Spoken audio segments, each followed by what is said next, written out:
Good evening. I'm Larry Lowe, the first vice chair of the DeKalb County Democratic Committee. Tonight, we are streaming on Facebook and YouTube as we discuss housing. DeKalb County is facing a critical housing shortage. Home ownership is a cornerstone of generational wealth. In this webinar, we will move beyond problem identification to discuss the local tools and policies that are needed and that are being utilized to boost supply, lock in long-term affordability, and expand the dream of home ownership for working families. Tonight, we will hear from Commissioner Michelle Long Spears. She is a lifelong advocate for community equity and environmental stewardship.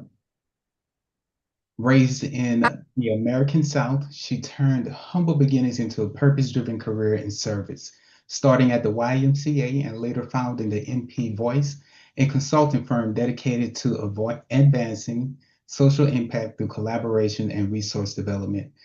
Currently, Michelle is the presiding officer at the DeKalb County Board of Commissioners.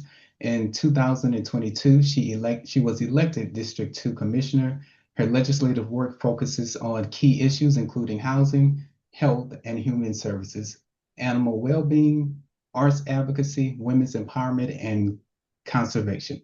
She holds degrees in sociology, communications, business, and public policy, and is a proud graduate of several regional leadership programs. Michelle lives in Brookhaven with her husband, bonus children, and their beloved pets. Welcome, Commissioner. Thank you so much. Hello, everybody. I appreciate the DeKalb Dems and Mr. Lowe for including me tonight. Thank you. Next, we have Natalie Kaiser, Executive Director at House ATL. She currently serves as the first Executive Director for House ATL, where she is strengthening and expanding a multi-sector coalition advancing housing affordability in Metro Atlanta. She was previously responsible for the Annie E. Casey Foundation's Community Development Strategy in Atlanta, where she applied a racial equity lens to community leadership development, community safety, affordable housing, and commercial development, including the Pittsburgh Yards Inclusive Economic Development Project. Ms. Kaiser holds a master's degree in public policy from the University of Chicago and is a graduate of several prestigious regional leadership programs. She actively contributes to numerous advisory boards, including the Atlanta Regional Commission's Regional House Task Force. Welcome, Natalie. Thank you. I'm happy to be with you. Thank you. Also, we have Andrew. I don't know how to pronounce your last name, so forgive me, I'm going to skip that part. But you're the owner of Porch and Square LLC, built on a professional foundation of architectural practice, nonprofit executive experience, housing policy, and community-driven development. Andy applies this unique combination of skills and experience as an advisor on housing policy and housing development. He advises elected officials and government entities about effective policies and programs which build housing affordability into local markets, emphasizing collaboration, strategic use of public, private, and philanthropic resources, effective partnerships, and intentional goal setting. He prioritizes the importance of deeply affordable housing and mitigating displacement from communities receiving new investment. Andy also provides real estate development consulting services to nonprofit organizations and faith-based institutions seeking mission-based use of their land assets for affordable housing purposes. Andy has led the City of Atlanta's Housing Commission since 2018 and is an active board member of the Atlanta Trust Fund. Welcome, Andy. Yes, thanks, Larry. Last name Schneggenberger rolls right off the tongue, right? and just one quick correction. I'm an active board member of the Atlanta Land Trust. Okay. But glad to be here this evening. Thanks, everybody. Thank you. Also, we have Ms. Sharon Steele. She's the Executive Director of Habitat for Humanity DeKalb, where she leads efforts to expand affordable housing opportunities and strengthen communities across the county. Their focus is on providing home ownership opportunities and critical home repair services for older adults and veterans, helping them to safely age in place. With over 20 years of experience in nonprofit leadership, fundraising, and strategic planning, she brings collaborative spirit and results-driven approach to every initiative, making her a powerful voice for housing solutions in DeKalb County and beyond. Her deep commitment to housing equity is reflected in her work, which includes advocacy for policy change, promoting sustainable development, and supporting families on their journey to home ownership. Welcome to the panel, Ms. Sharon. Thank you for having me. I look forward to the conversation. All right, and finally, we have Dr. Alan Ferguson Sr. Dr. Alan Ferguson Sr. is the inaugural Chief Housing Officer for DeKalb County, Georgia, leading countywide efforts to expand housing opportunities, tackle pressing challenges, and foster equitable growth. He previously served as Chief Housing and Real Estate Officer for Atlanta Housing, delivering over 3,200 affordable units in fiscal year 2025 and advancing the advocacy of 10,000 unit goal and the city's 20,000 unit housing target. Allen has also led Habitat for Humanity in Atlanta, restoring post-pandemic production and expanding partnerships. He holds degrees from Morehouse, Emory, Georgia State, and a PhD from the University of the Cumberlands. He lives in Edgewood with his family. All right, so thank you, Dr. Ferguson, for joining. I'm going to turn it over to you to present your presentation. Thank you. Thanks, Larry. And it's good to see everyone. And I should say good to see everyone again. When you're in this housing space, you tend to, have multiple collisions with like-minded folks. And so, thanks for having me this evening. And so let's see if I can share my screen here.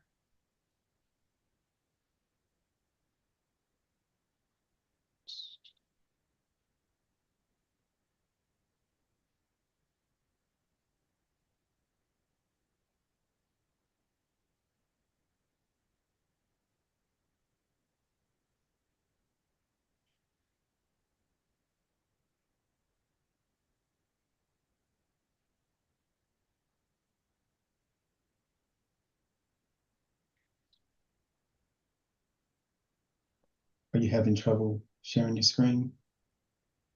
Yeah, I'm trying to make sure the right thing comes up. So Okay. that says Zoom, so that's not the right thing.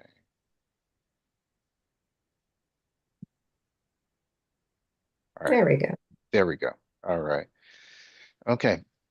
So, I wanted to, start off, the conversation since I'm, brand new, and I'm the county's first chief housing officer, just to kind of give you, some, context around me. I've been involved in affordable housing, community development, and economic development for 30 plus years now.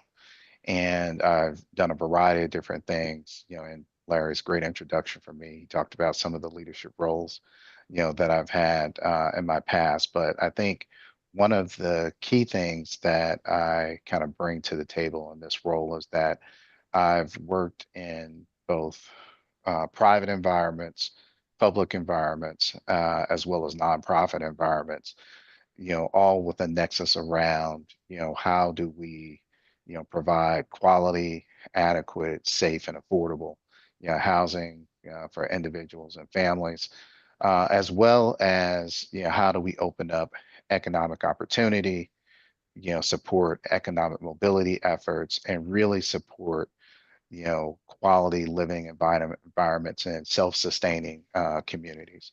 So I bring all that to the table, to my perspective and doing, my work here in DeKalb County. And one of the reasons that I was attracted to this role in DeKalb County is because I really, grew up in DeKalb County. So, just a few miles down the road from where I'm sitting, is really what I consider my childhood home. I'm a graduate of Southwest DeKalb High School, go Panthers. And I have been shaped by my experience of growing up in DeKalb County, witnessing, all of the progress that's been made throughout the county, but also witnessing and quite frankly experiencing, some of the disinvestment and the challenges that that presents, on our families, on our residents, and how people try to overcome those challenges. So the work that I'm pursuing here in DeKalb County is not only, I think, important work for the county, but for me, it's personally important because I have a vested interest in seeing DeKalb County thrive. So just to, cover my role as Chief Housing Officer, I'm really involved in 7 key areas, strategic planning, policy development, stakeholder engagement, which is one of the reasons, that I'm here with you all this evening, policy advocacy, really trying to advance DeKalb's housing priorities, resource management, program implementation, and cross-sector collaboration. Cross-sector collaboration is really going to be a key element from the primary pillars that I take up here in the county because when you talk about DeKalb County, you also have to mention that we have 13 operating municipalities within the county. And with that having been said, any type of county-wide type of strategy that we're trying to pursue in order to advance housing, there has to be that communication, that cooperation, and cross-sector collaboration, not just with the other municipalities, but all the variety of different stakeholders, both for-profit and nonprofit, as well as listening to the community's voice themselves. And that's where the engagement comes in. So I wanted to take an opportunity to really kind of set the context here in DeKalb County. And for those of us who are not immersed in this work, on a day-to-day basis, when we talk about, there's a housing crisis, some people may sit back and wonder, we're saying, well, what housing crisis?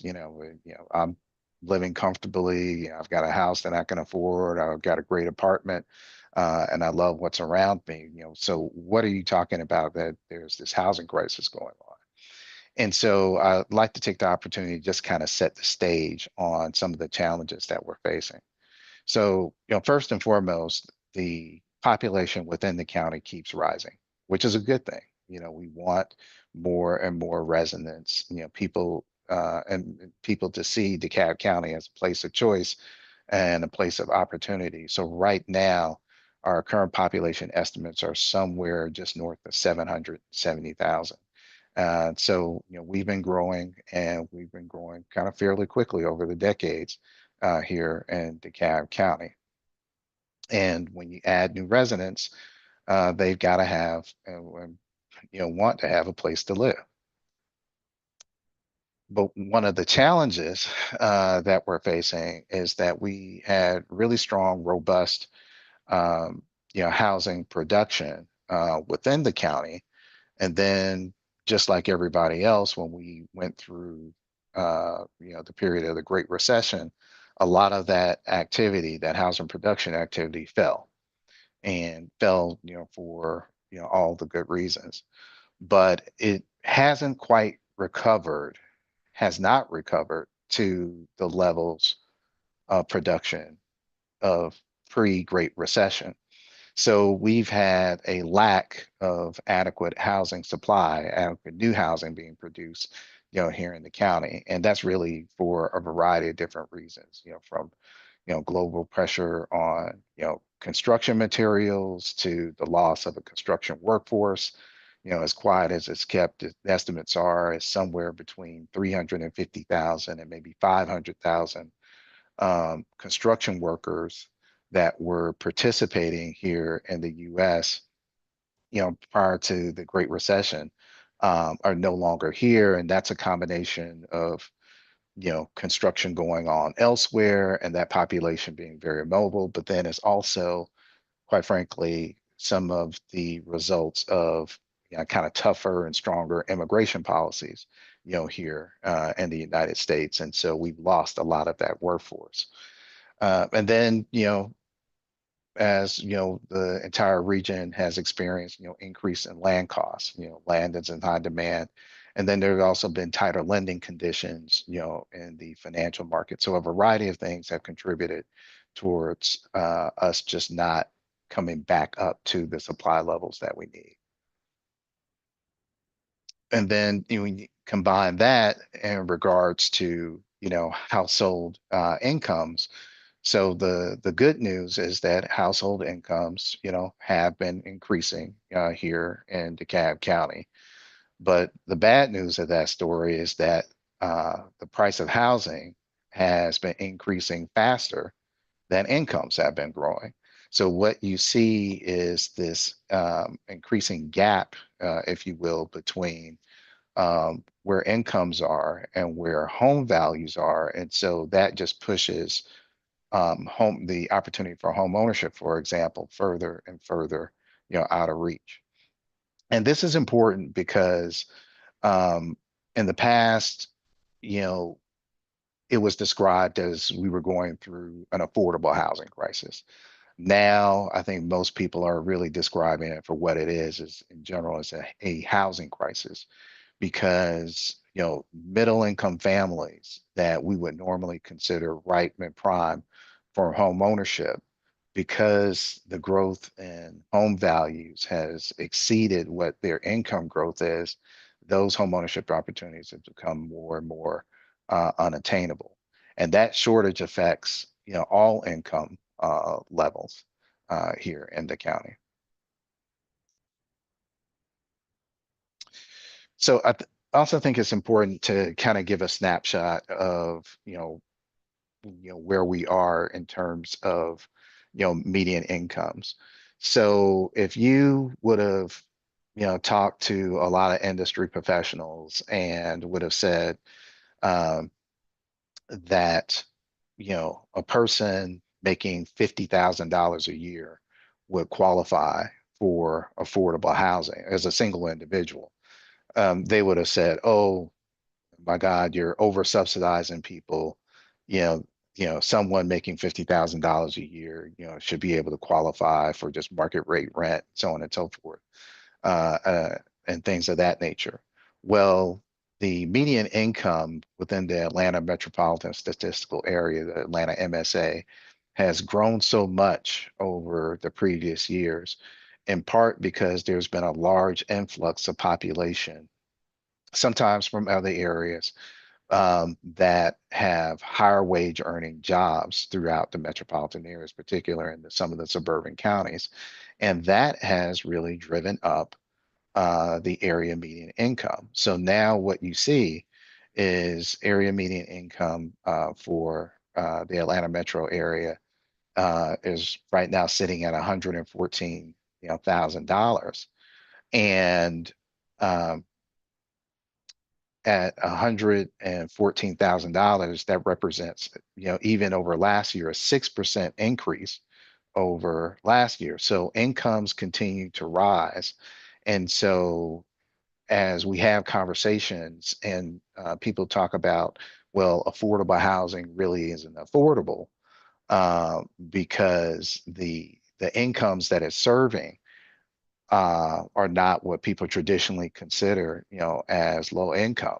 Well, the math and the data is right there, and depending upon it, how you look at it, this sets the tone, this sets the stage for most of the traditional affordable housing programs in terms of the populations, that they serve. So when we talk about serving, populations that are 80% area median income and below, depending upon household size, you're talking about, from a 1 to 4 person household incomes between $64,000 and $91,000. That is, affordable housing at 80% of AMI, what we would consider the beginning, if you will, of workforce housing.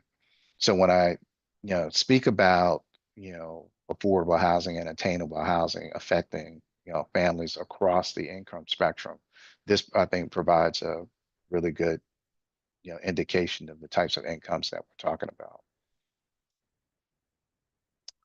So all that having been said, housing within DeKalb County, is it's complicated. On the one hand, we've got some really strong factors that are in our favor. Their occupancy within the county, as this is based upon the American Community Survey, is actually pretty strong. We only have a 9% vacancy, and you have to consider within that 9%, probably about half of that might be units that are obsolete or uninhabitable and things of that nature. So you're really talking about from a realistic, vacancy perspective, we're maybe at about 4.5% vacancy across the county. There's a value proposition for home ownership in DeKalb County. If you live within the metropolitan area, you can actually get more house, if you will, at a lower price point in DeKalb County than you can in other counties within the metro region. So this allows us to be a place that is attractive to those who are desiring home ownership. Conversely, that increases the competition for DeKalb residents existing here, in order to compete, to buy homes. And because of that competition, that's where you're getting a lot of pressure on increasing home values. Prices just get higher and higher. And then also, along with that, an increase in population also indicates a high level of desirability. We've got major job centers in DeKalb County. We have major transportation thoroughfares in DeKalb County, so it's easy to get back and forth across the county, north and south, east and west. And then also, there are major investments in infrastructure. We wish there would be more, like in terms of investments in MARTA and things of that nature, but we have all of those things, as well as good schools, great parks, and recreation, and lots of amenities. So DeKalb County is a very desirable place to live. But conversely, with that, and this is where it gets complicated, we've got an aging housing stock here in the county. Almost 60% of the units, housing units in the county were built before 1990. So that means there's a lot of renovation work that needs to take place. There's a lot of preservation work that needs to take place to keep those units up to standard and the quality that we think our residents deserve. 39% of our households reported that they were cost burdened, and cost burden means that they were paying more than 30% of their income towards housing costs. And so that 39% is across the board. But as you dive into the numbers, as you go lower in income, that level of cost burden household increases. So by the time you get to 60% of AMI, almost 2/3 of that population is reporting that they are cost burdening, that they're spending way more than 30% of their income on housing.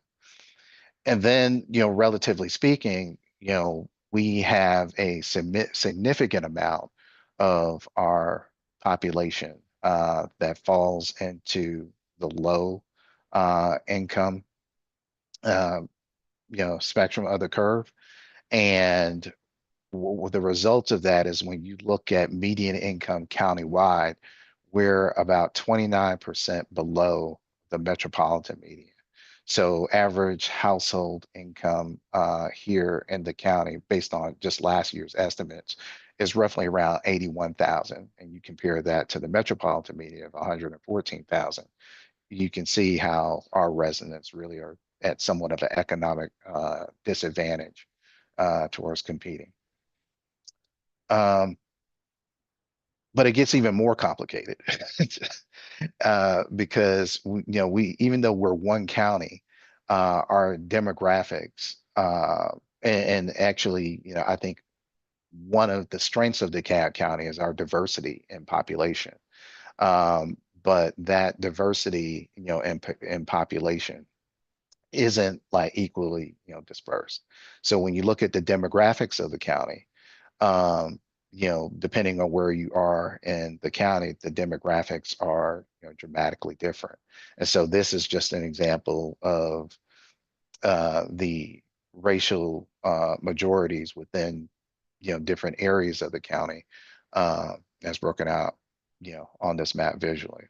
And this is broken out by census tract, and you can see where, different populations, are in the majority. And so with that, we also have what I consider as different markets within the county as well.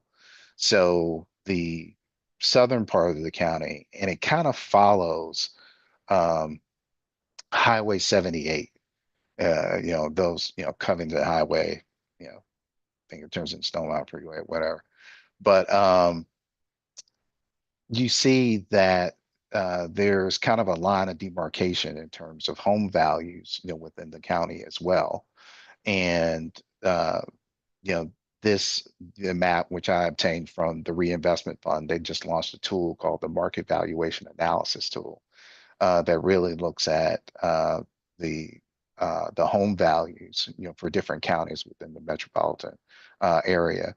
And this is the breakdown for DeKalb County. So you see that the areas that are kind of in the yellows, maybe orange, those have lower home values versus the other, color coded areas. They have higher home values, and you see there's a strong concentration of lower home value property in the southern and kind of central parts of the county. And then we also have one county, but you have different outcomes for the populations within those counties. And this is just one example, one map that I was able to pull out, but there are several out there depending on which factors of kind of quality of life that you look for. So this is a map that shows essentially the concentration of mortgage loan denials within the county. In particular, this is for, the African American demographic, and you'll see that there's a concentration, if you will, or a higher frequency of mortgage loan denials in the southern and central, parts of the county. And that's important because when someone gets denied for a mortgage, that's really a lost opportunity for them to attain home ownership and a diminished opportunity for them to build family and household wealth. And so, it's one of the factors that we try to pay attention to when we're talking about opening up housing opportunities throughout the county. But I can dare say that you can, take any type of quality of life measure, access to health, access to banking and financial products. You can look at, opportunities for educational attainment. You can look at concentrations of poverty, and you will have a very, very similar map throughout the county. And then this as a map, and this map is as of July of this year. And what this is a home sales heat map. And I tried to get it, concentrated to DeKalb County, but it will only get me down to the metropolitan Atlanta area. But you can see the darker the colors, if you will, the higher the sales volume. And you can see that in DeKalb County, it's that central area kind of extending, out of Atlanta into the county, that you have a high volume of sale, a very high volume of sales activity. And this is for a variety of reasons. So of course, there are the fundamental reasons of, access to transportation, and transportation routes, and, kind of close proximity to jobs and things of that nature. But then the home values also play a role in this, because part of this sales volume is the activity from the corporate investors. And the corporate investors are, seeking, those opportunities, that provide them, very strong investment returns. And it's the classic case of kind of, buy low, sell high. They seek out properties that are at a lower basis so that they can generate higher percentage return for their investors. And that means they target areas that have lower home values, which you're going to find in the central and southern part of the county. So with all of these factors, we have a variety of different housing challenges, within the county. As I mentioned, limited supply, aging housing stock, that puts us at risk for, and vulnerable populations at risk for displacement and gentrification. We have an unhoused population that has a reliance on extended stay motels for shelter that is not generally included in the homeless foundation. They're really defined as underhoused. They're in housing, but it doesn't meet their needs from a financial or a space standpoint. And then, we also, have fragmented, municipal efforts. Like I said, we're the county, but we have 13 operating municipalities. And then we also have, financing and resource gaps. And so it's my role, my job to kind of take on all of these challenges and try to, weave a network of collaborative efforts to try to address them. So, the vision, that we have, is really what I call a roadmap to housing stability and equity. And it's focused on, these 4 Ps.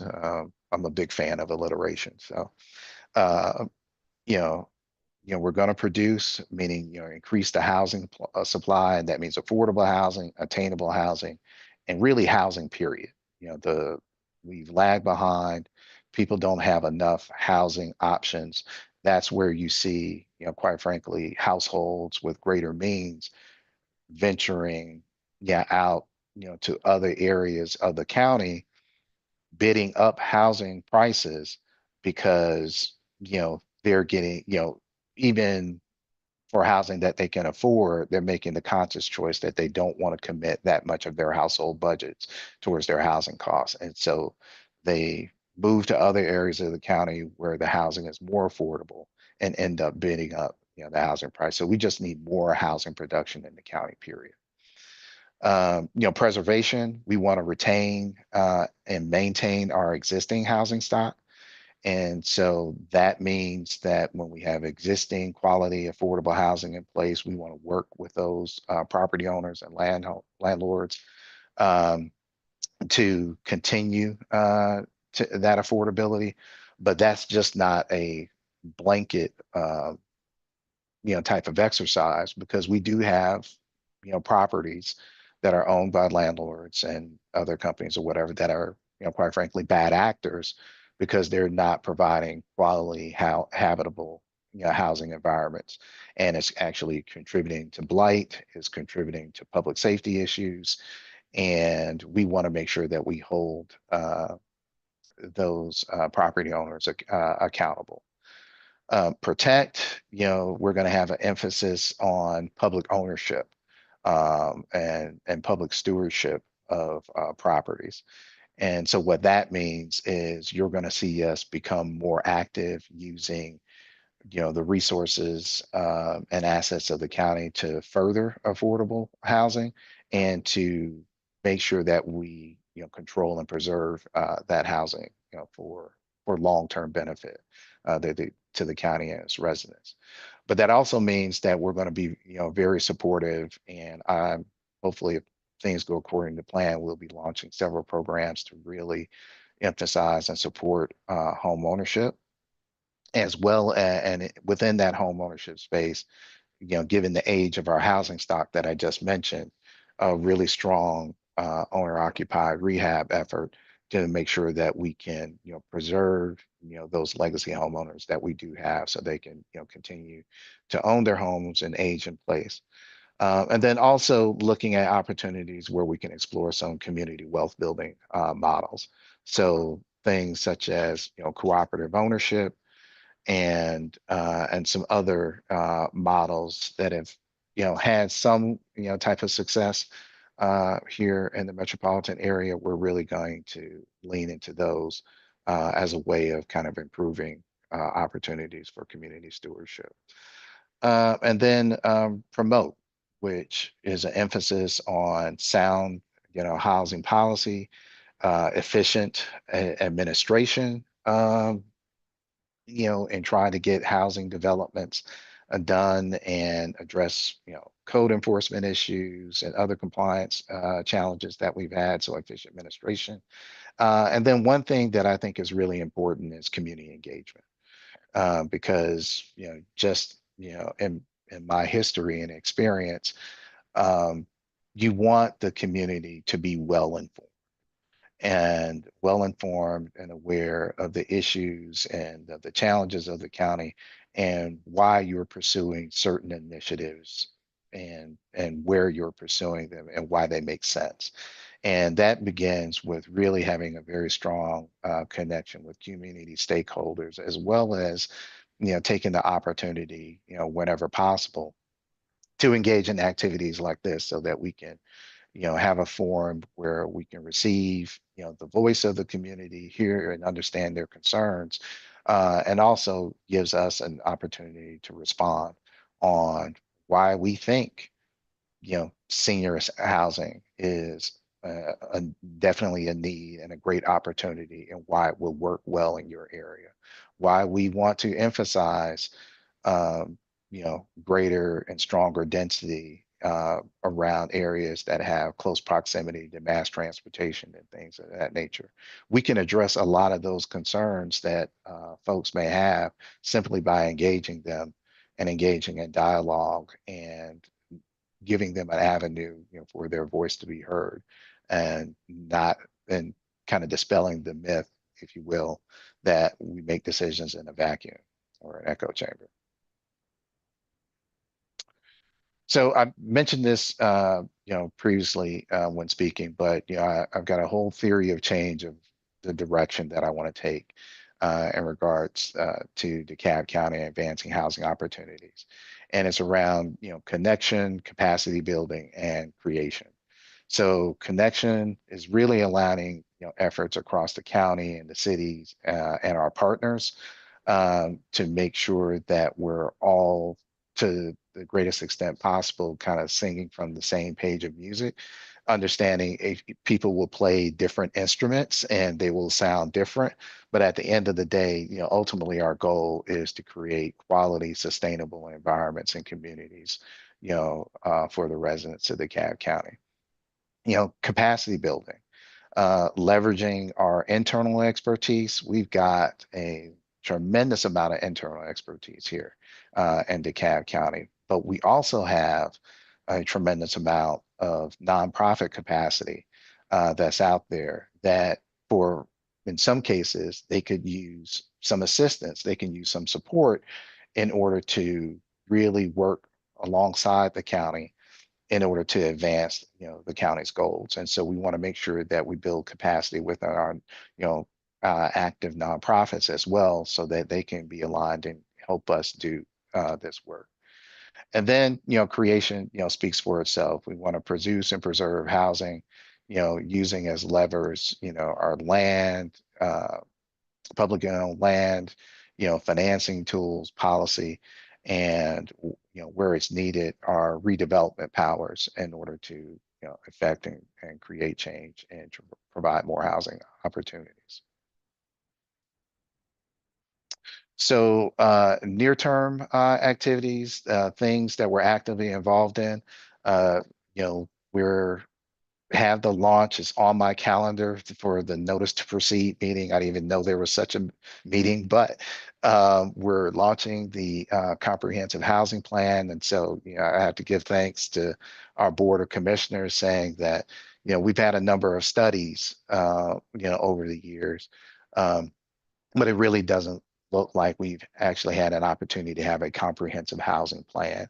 And so that's what I'm looking forward to engaging in over the next 9 months, being a part of that development. The firm has already gone through the process and been selected. And so it'll be Enterprise Community Partners, who has a tremendous amount of experience working on these types of efforts throughout the country. So I'm very excited to work with them again. on efforts here in DeKalb County. We also have underway really what I consider like a census of the families and the populations that we have staying in extended stay hotels. And I think that effort is going to be critical, as we build out a pillar, if you will, under how we intend to advance strategies around serving the unhoused, population. Uh, there are some other jurisdictions that have actually kind of leaned in and acquired extended stay hotels and, to convert them into, permanent sort of supportive housing or transitional housing.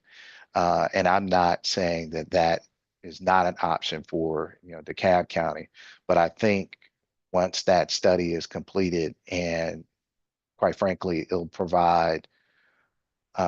will humanize the issue, I think, for a lot of people, understanding who are residing in extended stay hotels and the circumstances, that they're experiencing.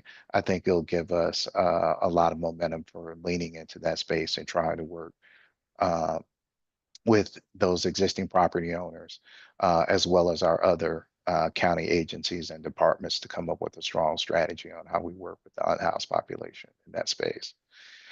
We're also exploring a housing investment bond. I'm excited about that opportunity. So far, I have not heard any pushback on doing it. It's just the how, to get it accomplished. And so I've been in conversation with our CFO's office, and they're taking some exploratory activities, looking at some potential different legal structures, things of that nature. But I feel very confident that we're going to have Madam CEO support, and we'll be able to make a strong case to our Board of Commissioners on, creating a resource tool to advance affordable housing here in the county. Leveraging existing county agencies. You heard me mention earlier that we've got a lot of deep expertise here in the county. We also have county agencies that have a lot of tools at their disposal that we can use and that we can leverage to advance housing.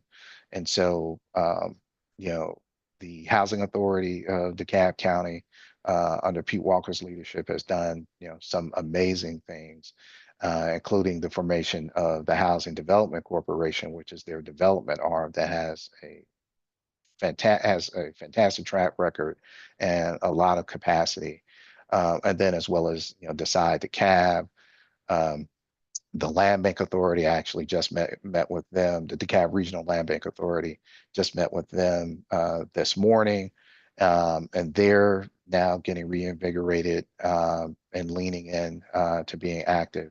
And then, thanks to the Board of Commissioners, we're also conducting a feasibility study on the creation of a DeKalb County Community Land Trust. And again, I think all of these, different agencies and departments, they're all like different tools in the toolbox. And when combined with each other or used for the right, particular situation, they can really help advance, our housing initiatives. And so definitely plan on leaning into that. And then we're also actively working on some new efforts around what I describe as a quality housing initiative.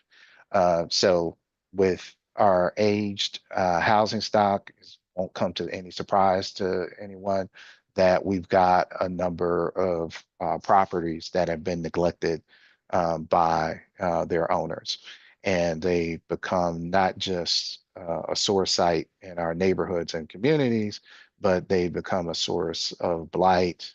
Oftentimes, they become a source of illicit activity and public safety concerns. And so we are going to lean into the full powers and breadth of the county to launch a quality housing initiative where we're going to try to amicably work with those property owners to get their properties up to quality standards. And so we're going to lead with the carrot, but we're not going to be afraid to use the stick if we need to, in order to motivate folks to bring their properties up to standard. And it may even involve the county taking a more proactive and aggressive role in terms of potentially acquiring those properties so that we can position them for opportunities for reinvestment and redevelopment. And then definitely last, but definitely not least, is targeted acquisition and redevelopment opportunities. So, as I mentioned before, using public land, to create opportunities for not just housing development, but mixed income housing development, as well as, DeKalb, County is a very, very active market. And there are a number of properties that are well located that could be suitable for us to acquire, to work with some of our partner agencies to infuse some levels of affordability, and operate those properties long term as mixed income, affordable, and attainable workforce housing. And so we're in the midst of kind of figuring out what our kind of sweet spot is in terms of an acquisition strategy, because one of the things that we've kind of figured out in doing this business, that you can acquire properties a lot faster than you can build them. And with the right mix of tools and play, you can infuse affordability and have it seamlessly fit within the neighborhood context. And so we're going to lean into that as well as we move forward. So oh, I'm sorry. I'm probably talked way too long because we didn't talk about the amount of time that I had. Oh, no worries. Miss Natalie, she has to leave early, so I just want to bring Sure. her into the conversation to see if there's anything she'd like to add concerning how she upsells the benefit of affordable housing in DeKalb County. Thank you, Larry. Appreciate it. Alan, that was wonderful. It's very, impressive to hear the toolbox that the county is planning on creating. House ATL has been, as Alan knows, co-convening a group called the DeKalb Housing Roundtable. We've been co-convening it together with the Coalition for a Diverse DeKalb to bring together stakeholders, community members, nonprofits, companies, developers, realtors, people who are concerned about the housing crisis that Alan has described in DeKalb County, to be, partners in this effort to try to increase the toolbox that DeKalb has in order to address this challenge. So I'm pleased to see what's happening, and I'd be happy to answer any specific questions, Larry. Sure. So when you're out in the community and talking to people about affordability, how do you define that word affordable? Yeah, I think Alan referred to this a little bit in his comments. It's the affordability is a matter both of the wage a person is earning as well as the supply of housing and the cost of the housing, right? So generally, we define that as a person not paying more than 30% of their income for their housing cost, including utilities and rent. It could be rent, or it could be, their mortgage and their interest and everything together. So not more than 30% of their income for their housing cost. And as Alan said, the number of people in DeKalb County and in the Atlanta region who are housing cost burden, so they're going beyond that 30%, has been increasing dramatically in recent years. And that's, the disturbing challenge that we face. Okay. Now, I know you have to leave. Is there anything else you would like to add or give contact information of how people can get more involved with House ATL? Sure. Yeah. So can definitely go to our website, houseatl.org. We're a coalition. We're a membership coalition. We advocate on state and policy and systems change issues that make affordable housing more possible. I don't have to leave till 6. I do want to comment on the investor scenario, if that's okay, that Alan referenced. Could I do that, Larry? Sure, definitely. might make us jump a little bit, but Alan did bring it up because it's an enormous issue in DeKalb. So when you hear people talk about investors, it's important to remember that there's a lot of different types of investors in housing. You know, you have mom and pop investors, people who've been buying a few homes and rehabbing them and reselling them. You know, that's been going on forever, but it's only much more recently that we have seen a movement of large institutional corporate investors who are multi-state actors, some national actors who are investing in single family homes as rental properties. And this has been enabled by changes in technology primarily that have allowed people to be able to do this at scale, as well as the way capital moves in our society. So this is a recent phenomena, and it's not like uniformly concentrated. It's concentrated in certain areas, and DeKalb County happens to be one of the areas that has a high concentration of this kind of activity. And so it's an important thing to think about when you're thinking about the affordable housing challenge in DeKalb County. Research shows that about 30% of the single family rental homes now are owned specifically by large corporate institutional investors. And in some neighborhoods, it's much higher. There are some areas in DeKalb where it's as much as 75 or 80% of the homes, of the single family rental homes are owned by these investors. And part of the difficulty is that it's hard to know who owns them. So the ownership looks like an LLC, and it's hard to know who is the actual owner behind that LLC. So it gets difficult to address what you can't see, and that's really a state policy issue. It's also been a challenge in that it sometimes crowds out home buyers. So these investors can buy with cash and buy quickly. It's difficult for home buyers to compete with that. In some areas where they're concentrated, they can also have monopoly-like effects on rental prices. So you can see dramatic increases in rent because they're sort of cornering the market in that community or that area. For the rental homes. So in my mind, it's primarily a state policy issue, but it takes, all of us raising our voices in order to get those changed. They come to areas where there's projected long-term increases in population, as well as friendly landlord laws. And we are a very friendly landlord state in Georgia. And I see, Andy, you have your hand raised. You wanted to add more to that?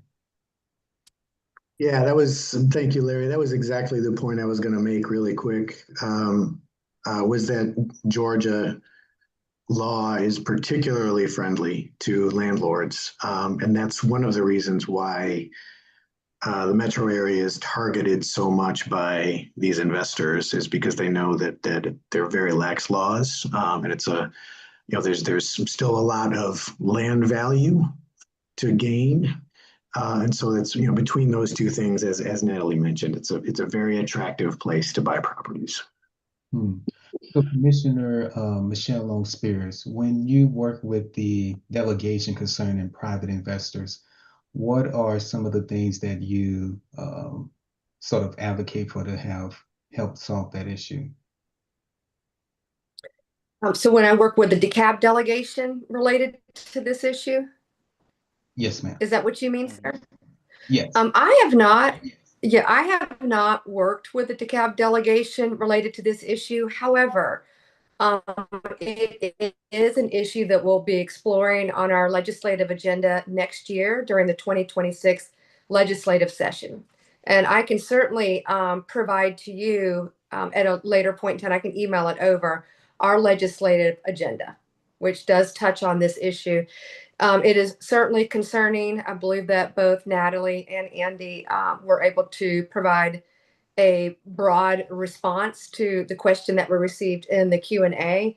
But, to me as a county commissioner, the fact that, in some parts of the county, 1 in 3 homes are owned by these corporate investors. And as was pointed out, in some parts, it's even so much higher than that. And on top of it, we don't know who they are. It's just very difficult to ensure the quality of those neighborhoods if you don't know who owns the homes. So I am very grateful to our delegation for taking an interest in this, and I look forward to it unpacking more next year during the legislative session. Awesome. Miss Natalie?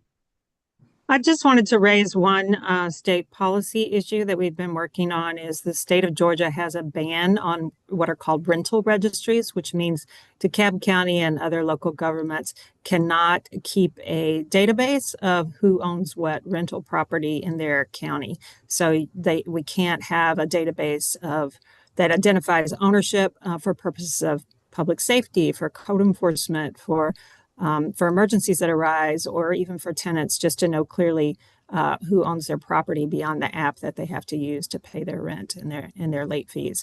And so we're trying to get that ban removed so that local governments who do want to operate a rental registry can. And you'll be happy to know, Natalie, that that is at the top of our legislative agenda. Very good. It is, yeah.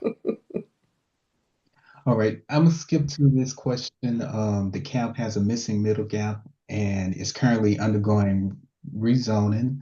Natalie, do you have any input on what the missing middle is and how your organization is addressing it?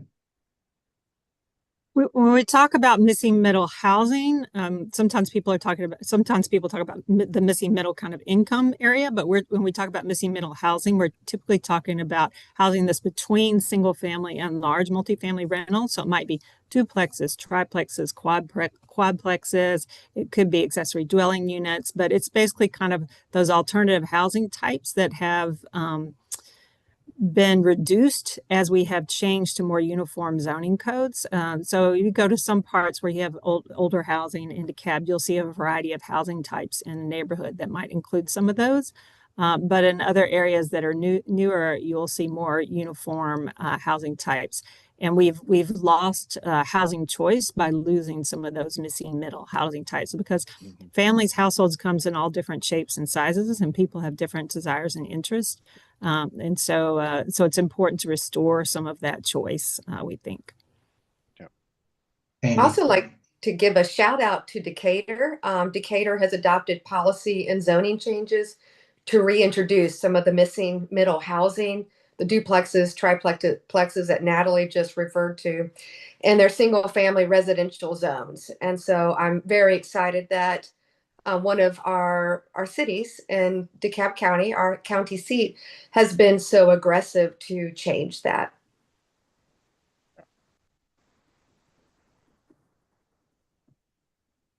Yeah, if I might add, it's important to remember that we used to build housing like that, right? We used to build housing in all sorts of forms and sizes. And over the years, as Natalie hinted at, our zoning codes have become increasingly focused on either single family typology or single family detached, right? Or the larger and medium size multifamily development types. If you walk through almost any sort of historic neighborhood, you'll see.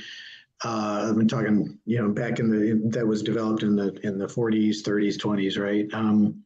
You'll see all kinds of buildings mixed in, where sometimes it's a quadplex that looks like a large single family house, right? Or a small 6 to 8 unit apartment building that sits right next to single family homes. And so we used to build housing that provided for a real mix of opportunities and affordability levels. And we just gradually moved away from that. So when we talk about reinvigorating and reintroducing missing middle, fundamentally, we're talking about creating new zoning categories that allow for, or zoning permissions, right, that allow for the integration of, these modest types of multifamily development that can still look like a single family home. So it's not necessarily going to be out of character with an existing neighborhood, right? But allows for a more efficient use of the land that we have while still staying in sort of the visual context of a neighborhood's fabric. And what is the role of nonprofits like the Habitat for DeKalb in addressing the missing middle or any other type of housing option in DeKalb? Interesting enough, that was our focus. That's all we did was single family housing. And now most habitats are having to be forced to look at multi-units, duplexes, townhomes in order to kind of fill the gap of those different housing types when we were traditionally focused on single-family homes. And of course, as a developer, it's been very difficult now to even build or start a home at a reasonable cost. And so we're really trying to look at economies of scales, really, when you start doing the multi-units and the duplexes and the townhomes, because material costs, land costs, labor shortages, all of that has really increased the cost to even build a starter home. So that's why you don't find many developers even touching that market. They're staying at the top of the market. And Commissioner Spears, you wanted to add to that? Yes, sir. Thank you. So last year, I spearheaded the passage of our housing plan, and I'm very, very proud of that work. And one of the goals that I know that we all agree here today is to broaden our housing choices and support affordability and diversity. And I think having, more options, duplexes, triplexes, et cetera, will help us actually meet that goal. And on a personal note, as a kid who grew up in a lot of apartment complexes, when we finally moved to a duplex, it feels so much more like a home than an apartment because you have a front door, you have a back door, you can go into a small yard, you share the building with someone else, but it still feels so much more like an actual home than living on a third floor in a one-bedroom apartment. So that was just my lived experience with this. Cool. So I have a question from the Q&A. They asked, are there any tiny houses as an option? Dr. Ferguson, is that a part of the overall DeKalb housing plan, tiny homes? Yeah, well, I have to really kind of step back and applaud the Board of Commissioners because they adopted a cottage court ordinance that allows for the building and development of tiny homes, per se. And I don't really like calling them tiny homes because there are different types of varieties and things of that nature. And when you start looking at some of them, as they get to around 600, 700 square feet, there's a lot of older homes in the county that are around 700 plus square feet. Now they're typically, most not preserved in this day's environment, but people used to live, in 700, 800 square foot homes.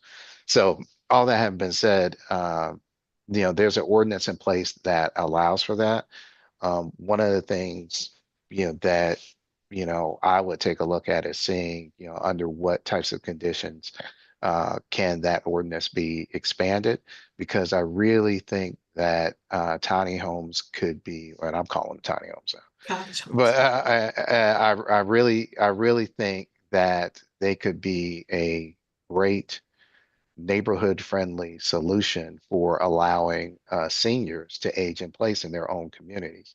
One of the challenges that we have is we've got seniors who are currently aging in place. They own homes, but they're in 3 and 4 bedroom homes when there is just 1 or 2 people in the household, and if we can move them into a smaller home yet still remain in their own community, then that opens Mhm. up that larger home for that family that needs the space. And also, assuming we're talking about a family that has children, it's a way to continue to have that population serving the local school. So, so with that having been said, I'm very supportive of seeing the different opportunities that we can to expand that cottage court type of concept to incorporate in various different neighborhoods and communities throughout the county. I think it's a great option.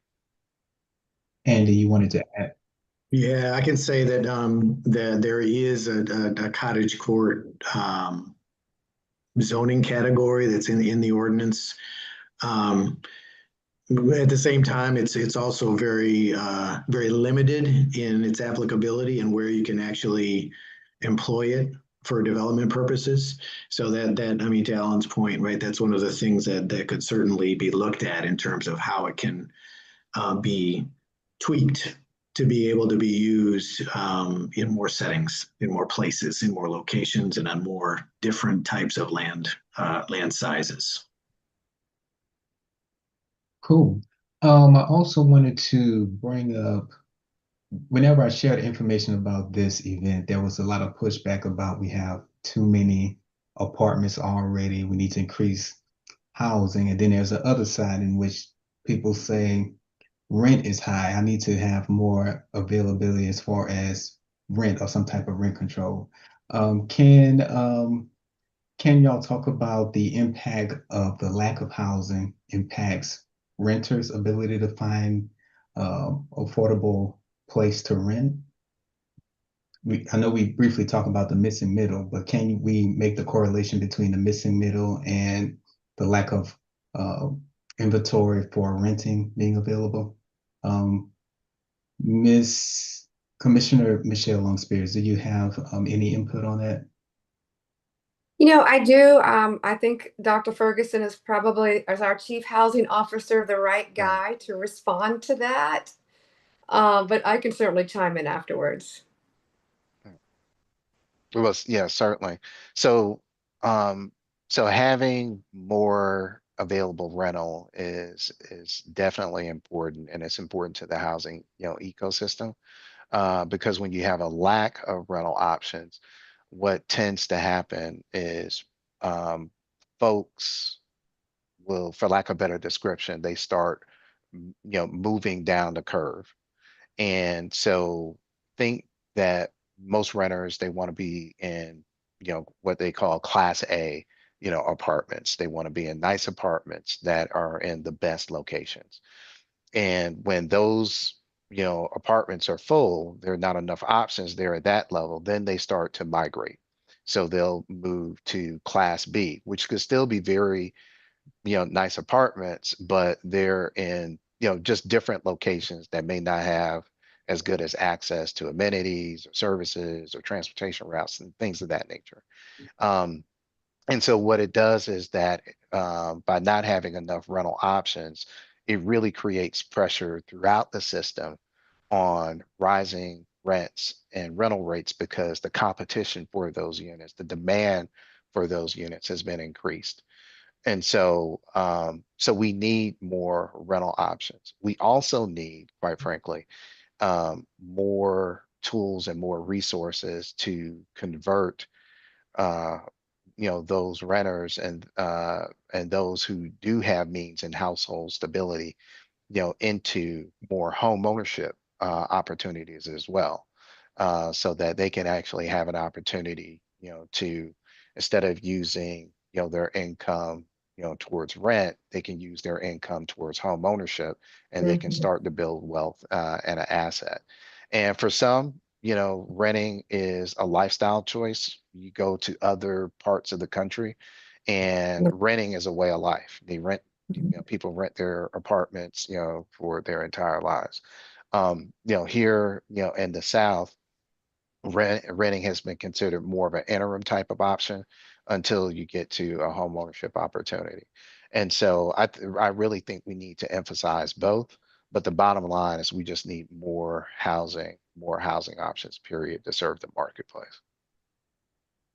And Awesome. if I could just chime in briefly, thank you, Dr. Ferguson. I was curious what your position was on that. I think you've been on board for about 2 months, and I Yeah. hadn't heard you speak to that yet. We're just so delighted to have you as part of the DeKalb family. I would just quickly would like to add is that it has really amazed me to see all the apartment complexes going up in the area that I represent. So I represent Decatur, really all the way up to Brookhaven, but they fill up like that. So obviously there's a desire to live in at least the portions of my community where these apartment complexes are going up and they fill up and then there's another one being built down the street. So I agree wholeheartedly with Dr. Ferguson. We just need more housing, housing, housing, housing. And we are blessed, I believe, in DeKalb County because folks want to move here. We attract new residents here. In addition, people want to age in place. But with the rising housing cost and our salaries not keeping up, not tracking with that, people are having to think creatively with housing solutions. And it's difficult to, if you're in a 5-bedroom house because you have 4 kids and then you're ready to downsize, well, it's hard to find a smaller house for your budget these days. And this is just such a massive, complex problem. And I am grateful that Dr. Ferguson joined our team to help lead us through. So we appreciate you. Thank you, Larry. Thank you. Yeah, and I'd also like to acknowledge the complexity of how to tackle this housing shortage problem, especially on the multifamily rental side of it, in a county that is so overwhelmingly zoned for single family development. On the one hand, we have, as Alan mentioned, we have a lot of multifamily properties that are not really in high quality condition, and I think that's part of the reason why we have a shortage. It's part of the reason, and an effort to sort of preserve and improve those properties and bring them up to quality living conditions, I think will certainly help bring more units into the rental inventory. But at the same time, we also, with the data that Alan showed earlier, it's also very clear that rental households are really in dire straits in terms of how much they're paying, and that is a reflection of what's available on the market, right? So I think part of what I'm looking forward to in the context of both the housing plan and the upcoming zoning rewrite effort are finding ways in which we can be really thoughtful about creating permissions for more multifamily development in the places where it makes sense, right? In focusing on the nodes, the commercial nodes and the corridors that run through the county, in places where it makes sense to accommodate, an increased level of intensity and development. And from a planning perspective, another point I'd like to bring up is that a lot of times you hear folks that are unhappy with easy access to the kinds of daily amenities that help improve quality of life, right? Like having a grocery store nearby, having the other sort of daily needs nearby, right? And part of that, it's not always for reasons I agree with, but part of that is because, the companies that operate businesses of those types often cite the lack of households, like lack of rooftops to support putting a business of theirs in the community that's so overwhelmingly single family, because there's literally just not enough households around to make the business sustainable. We could argue about the veracity of that argument, but then it's the case nonetheless, right? So I think that finding ways to incorporate higher intensity of development, again, not just anywhere, right? And we're not talking about in the middle of single family communities either necessarily, right? But along the nodes and the corridors and the sensible places that can really support higher intensity development, doing so in promoting that type of development in a more uniform capacity, across the county, but particularly finding ways to incentivize it in the more disinvested communities in the South and in South DeKalb, I think can go a long ways towards helping improve quality of life in multiple ways, right? So not just in terms of providing housing options for families, but also in terms of helping promote a broader access to the other quality of life aspects of that increased development brings. Mm-hmm. And we talked about one of the questions in the chat asks of what specific state laws we should have addressed or changed at the state level. And we talked about the lack of ability to see who the private investors are. That's one of the laws.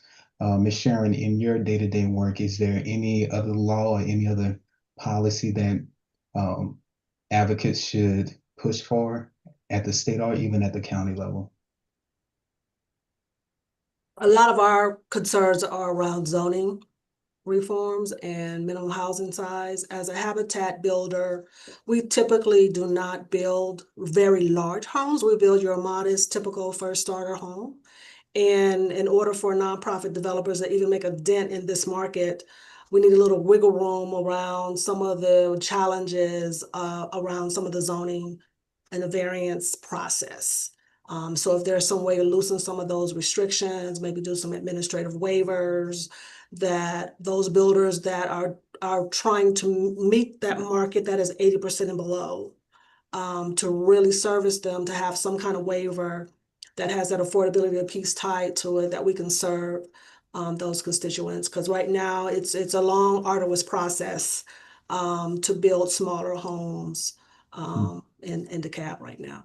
And so that would be one thing that could kind of unlock some possibilities of us trying to meet the demand.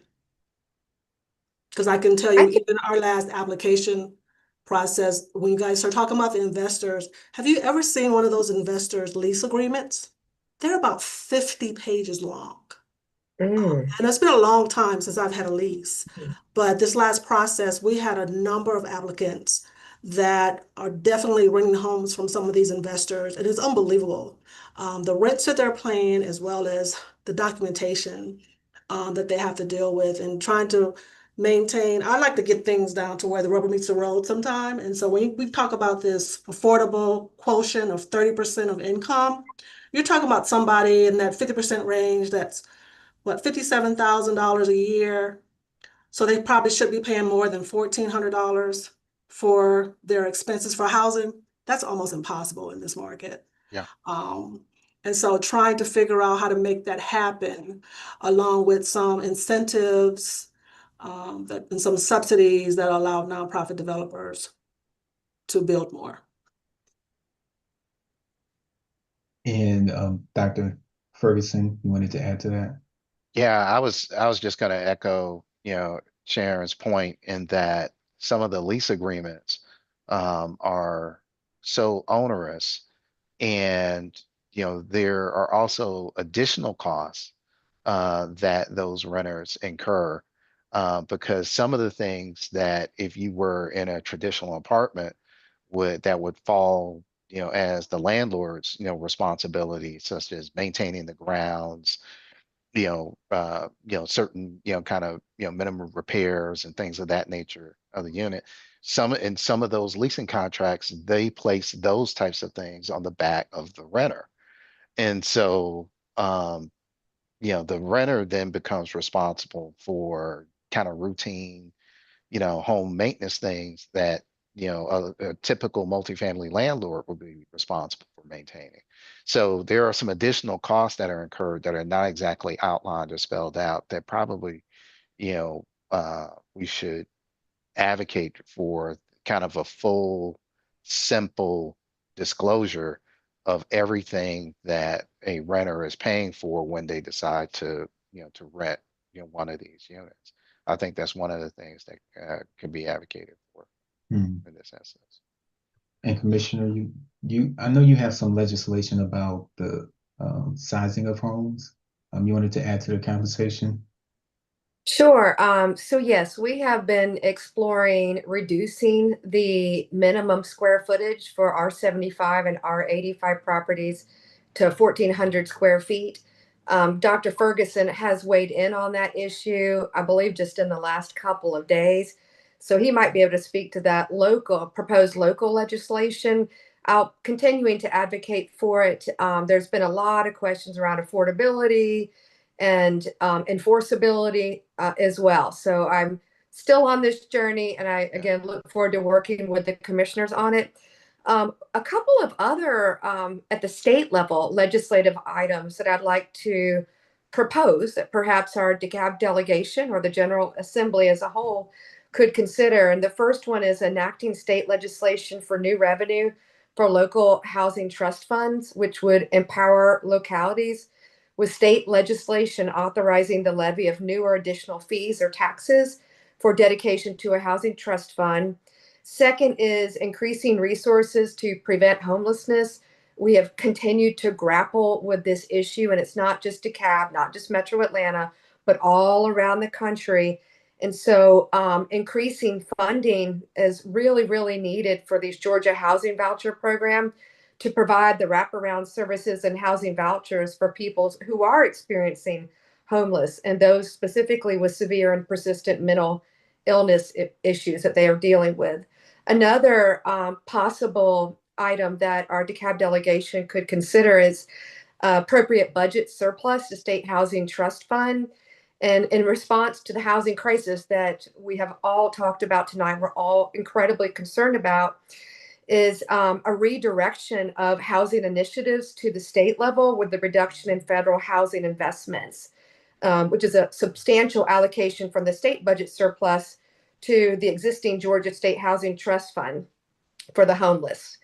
Another one is expanding the state LIHTC. Is it LIHTC, Andy? Is that how you? Yeah, LIHTC. That's state low-income housing tax credit, known as the Georgia Housing Tax Credit, efficiently and effectively deliver affordable rental housing by matching the federal low-income housing tax credit.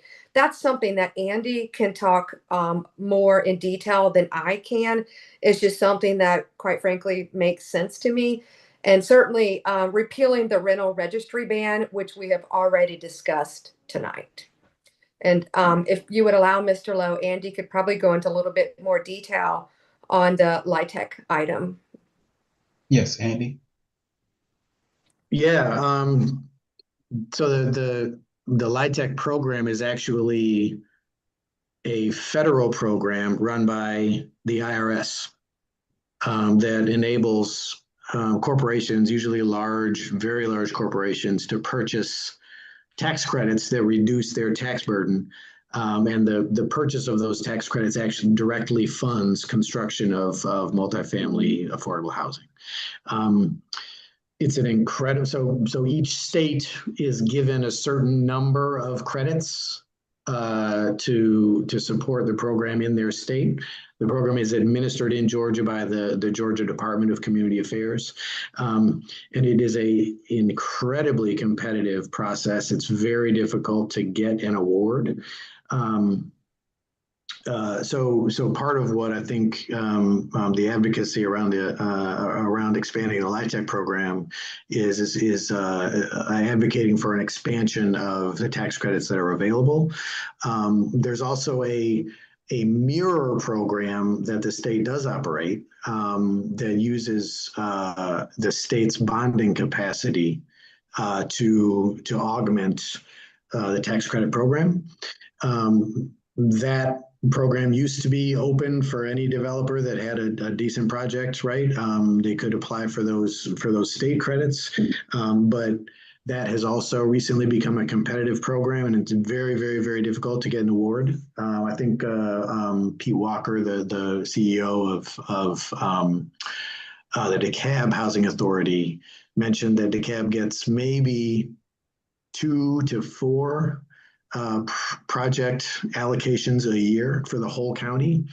So those are usually, 50 to 70 units each, though those project sizes are sometimes they're 100 units. So, that's not a whole lot of units that are being produced annually by that program, because, the state tries to spread those allocations right around the whole state. But suffice it to say that it's a good program. It works well, right? If you can get the money, if you can get the tax credits, but it's very difficult to get because it's so competitive. Another thing, real quick, I wanted to mention is Commissioner Spears's reference to the state prohibition on local municipalities' ability to create a dedicated source of funds for local trust funds. Dr. Ferguson mentioned the housing investment bond program that is underway, right? That's being built. That's a program that, because it's backed by the county's bond capacity, money going out the door from that program would be loans, right? Low interest loans, and that's what helps support affordability. But what's also a necessary tool to have in the toolkit is a trust fund that can make funds available by grants or by Yeah. forgivable loans, right? You can produce moderate affordability with a bond program. 60% AMI, 80% AMI usually. When you're trying to create housing that is for the lower incomes below that, like at 50% AMI and below, you really need to have that kind of free money, if you will, that can go into a project as a grant or as a forgivable loan. And that's why a trust fund is so important. If we're gonna be serious about providing and developing and creating those types of housing units, we've got to have that kind of a tool on the board. And I know that's under consideration. Looking forward to helping push that thing forward. But this is the point, right? That money that goes into the trust fund has to come from somewhere. And right now, the only way that a local municipality can fund a trust fund in Georgia is by making a budgetary allocation, right? By making the political decision to take money out of the general fund on an annual basis from their budgetary process, right? And putting it into the trust fund. That's a really difficult decision to make when you're an elected official. That's because the state prohibits local municipalities from creating a new fee or a tax that could automatically fund a trust fund on a transactional basis. And an example that's used often, right, is like a transactional tax on a real estate transaction where $1 from each transaction, right, a sale or purchase goes into the trust fund, or 50 cents, right, something like that. Municipalities cannot create a new fee like that would automatically fund a trust fund. Unfortunately, that's exactly the kind of resource that trust funds operate best with, because that way you have funding going into the trust fund on a continual basis. It's not impacted by politics. It's not impacted by other economic factors. It's like every time there's that kind of a transaction, some funds go into the trust fund. It's also, it would operate at the scale that would generate a meaningful amount of funding into the trust fund, right? So that's why that advocacy point is so important at the state legislature, is advocating very aggressively for the state to enable local municipalities to understand what they need most, right? And be able to generate resources that they know they need to help tackle this problem. Ms. Sharon, you wanted to add? Well, basically, Andy took it. I was going to say the same thing about the housing bond. I was excited to see that Dr. Ferguson mentioned, one, supporting the nonprofits in DeKalb County, but also the discussion around the housing bond. It's kind of still up in the air, but a good example might be to check out Austin. Austin passed the housing bond, $250 million over 5 years. And their voters voted on that. And so I think it's a $2 per every $100 or something was the calculation. But just so we don't have to reinvent the wheel and come up with something new, maybe kind of look around the country and see where there's some success has been. And Habitat Austin was very much a part of being able to pass that housing bond in Austin. So I'd say start looking there. But that'd be a good way for it to have some funds. Okay, awesome. So we're pushing up on time, and I saw an interesting question about any short-term solutions. She was focusing more on rent, but I wanted to make sure that the audience is educated on the resources available. Ms. Sharon, let's start with you. With Habitat for Humanity in DeKalb, how can someone either get involved or get tapped in the resources that you all provide? So one, you can go to DeKalbHabitat.org and find a lot of information on our website. The Habitat program is very limited in our capacity of what we can produce, how many homes that we have available each year. It is a very competitive process. I can tell you our last application process, we had 23 that made the final round, but we only have 4 houses. So it's very competitive. And that's just due because of supply, because of cost. And most people don't understand that, we have to raise funds to build homes. or and that's kind of how things happen. And if we're not getting the support that we need in order to build home, to supply is just going to be very limited. So they can come out and volunteer, though. They can learn about the program, tell more people about us, and maybe help us raise some funds. But that's kind of how our process works. Now, we do a lot of home repair for seniors as well. But that's a long list as well. They're trying to preserve some of the stock that Dr. Ferguson referred to that's built before 1990. A lot of our seniors live in those homes that we're going in and we're trying to repair. But I would say start at DeKalbHabitat.org, go to our homeownership page. We do a lot of education. Our goal at Habitat is to ensure that our homeowners are successful. So our process is not quick. We do a lot of training, a lot of educational training about homeowner maintenance. So it usually takes about 2 years to go through the Habitat process. Okay. Thank you. Commissioner Michelle Long Spears, are there any resources you would like to promote? Well, I guess for my closing, I would love to, one, just thank you so much, Mr. Lowe and the DeKalb Dems and all the panelists for pulling this very important webinar together. It is really, I've learned a lot from Dr. Ferguson actually on some of his positions that he hasn't shared with us yet. But I'm a commissioner, the legislative branch of DeKalb County. We're responsible for the budget, policies, ordinances. And so I would encourage everybody who is concerned about this issue, everyone who is on this Zoom, anyone who watches this Zoom, to please show up and speak up at our Board of Commissioner meetings. Write your commissioners, write your delegation members from both the House and Senate, because your voice really does matter. We are about to begin our housing planning process. Enterprise is leading us through that process, and there is substantial community input into it. So I also want to encourage folks that once that piece gets rolling, that portion of the plan is that folks will show up and they will provide their ideas, their opinions, and their concerns, because it is super critical that by the time we're done with this housing planning process, that we have a solid plan in place that's going to ensure that DeKalb is on the right side of history with our housing. Thank you, Larry. Awesome. Andy, your closing statement.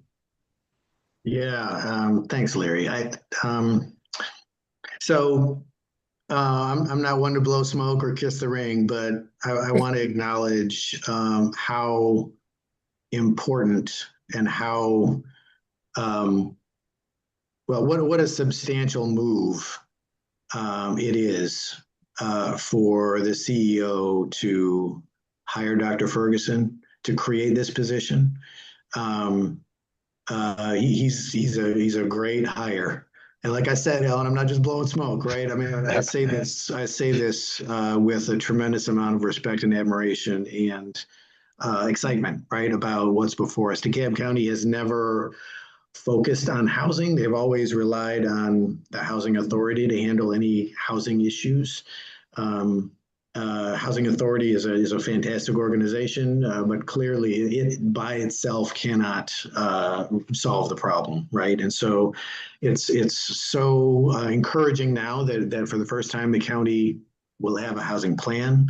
It's encouraging that for the first time the county is creating local resources to help address the issue. The bond program that we talked about, the trust fund that we talked about, hopefully the land trust, right? I mean, these are all new tools that the county has never employed before. It's always relied exclusively on federal resources. And we know, first of all, those have never been enough in the first place, right? But second of all, we know that those are going to be being reduced at least over the next couple of years. So increasingly important for local governments to step up and fill that void as much as possible.